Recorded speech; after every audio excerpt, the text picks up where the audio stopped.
Ladies and gentlemen, boys and girls, welcome to this episode of Melon's Mind. I actually have a microphone now, so hopefully you can actually hear me now. So let's jump right into it. We're going to fact check Joe Biden because he actually said something that was true in regards to gun control yesterday. And usually gun control advocates are spilling a bunch of misinformation and BS, but this was actually true. So let's look at the clip here.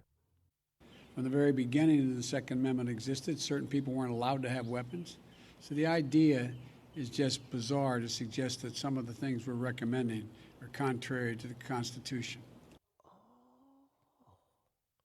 From the very beginning, certain people were not allowed to own fire. Wait. Let's hear it one more time. From the very beginning of the Second Amendment existed, certain people weren't allowed to have weapons. So the idea is just bizarre to suggest that some of the things we're recommending are contrary to the Constitution. From the very beginning, the Second Amendment existed. Certain people were not allowed to have weapons. Let's take a look at who those certain people were. So, from what I can gather, the first gun control laws in this space that we call the Americas existed pre-United States of America. 1638 in Virginia. Slave codes. Let's see. All persons except Negroes are to be provided with arms and ammunition or be fined at the pleasure of the governor and council. 1640. A Virginia statute prohibiting Negroes, slave and free, from carrying weapons, including clubs. Also 1640. That all such free mulattoes, Negroes, and Indians shall appear without arms. 1680. Whereas the frequent meetings of considerable numbers of Negro slaves under pretense of feasts and burials is judged of dangerous consequence, it is enacted that no Negro or slave may carry arms, such as any club, staff, gun, sword, or other weapon, nor go from his owner's plantation without a certification. And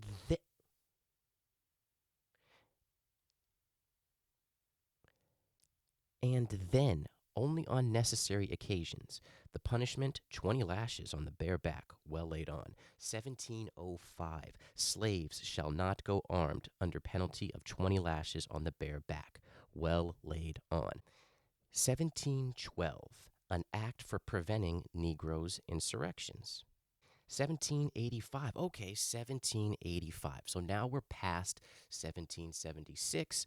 So now let's call it the United States of America. So in 1785, slaves shall not keep arms. Riots and unlawful assemblies by slaves shall be punished by stripes. 1831. Now we're in 1831. So what do we have here?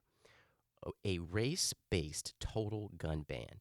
In December 1831 legislative session, Virginia entirely prohibited free blacks from carrying arms. Let me say that again. In 1831, Virginia entirely prohibited free blacks from carrying arms. What was that Joe Biden said again earlier? From the very beginning of the Second Amendment existed, certain people weren't allowed to have weapons. Okay, then. Let's keep moving forward, shall we? No, I'm not done yet because we still have more racist gun control to get through. 1867, 2 years after blacks are freed from slavery. Blacks were forbidden to own or bear firearms and thus were rendered defenseless against assaults. I'll put a little thing down here so you can see what that's in reference to. 1875, I talked about this whole thing in another video, so we won't get too deep in it, but this is the U.S. versus Cruikshank. So let's read through this quickly here. A member of the KKK, Cruikshank, had been charged with violating the rights of 2 black men to peaceably assemble and to bear arms. Now, if you saw my other video, you know that this also was in response to the Colfax massacre in which 60 to 120 black people were murdered in the street. The U.S. Supreme Court held that the federal government had no power to protect citizens against private action, not committed by federal or state government authorities, that deprived them of their constitutional rights under the 14th Amendment. The court held that for the protection against private criminal action, individuals are required to look to state governments. The doctrine in Cruikshank that blacks would have to look to state government for protection against criminal conspiracies gave the green light to private forces, often with the assistance of state and local governments, that sought to subjugate the former slaves and their descendants. With the protective arm of the federal government withdrawn, protection of black lives and property was left to largely hostile state governments.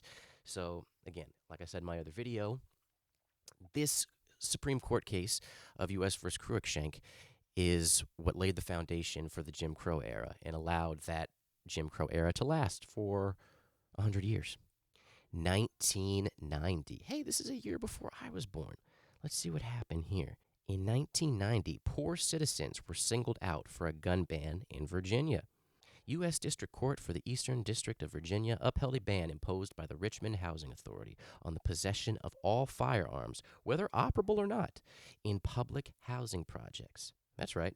The Richmond Tenants Organization had challenged the ban, arguing that such requirement had made the city's 14,000 public housing residents second-class citizens. Now, this list that I'm reading from here, which I'll post a link to down in the description, doesn't even talk about, the correlation between how the war on drugs ended up being racist and how the war on drugs and this gun control, get tough on guns, whatever you want to call it, how those two are intimately intertwined. When our friend Kamala Harris was locking up black men for possession of marijuana, she could also charge them with possession of an unregistered 9mm. So they didn't use that 9mm in a robbery or to shoot anyone or anything like that. They were just in possession of it unlawfully. So now they're doing time in prison, which makes them a legal slave according to the 13th Amendment. They're doing time in prison for possession of marijuana and possession of a firearm. Modern day racism. So in short, it looks like what Joe Biden said was true, that since its inception, not all people were allowed to own firearms. Well, we spent the last 4 years saying that everyone that voted for Cheeto Head was a racist, so I'm sure you're tired of me saying it, but guess what? We're only 4 months into this presidency, bitch. You're going to keep hearing it for a long time. If you voted for Joe Biden, you voted for racism. You played yourself. Anyway, that's all I have for today. If you liked any of the things that I had to say, please feel free to hit the like button. If you really, really like it, please feel free to subscribe. And if you really, really, really enjoy it, go ahead and hit that notification button. I'll see you guys next time.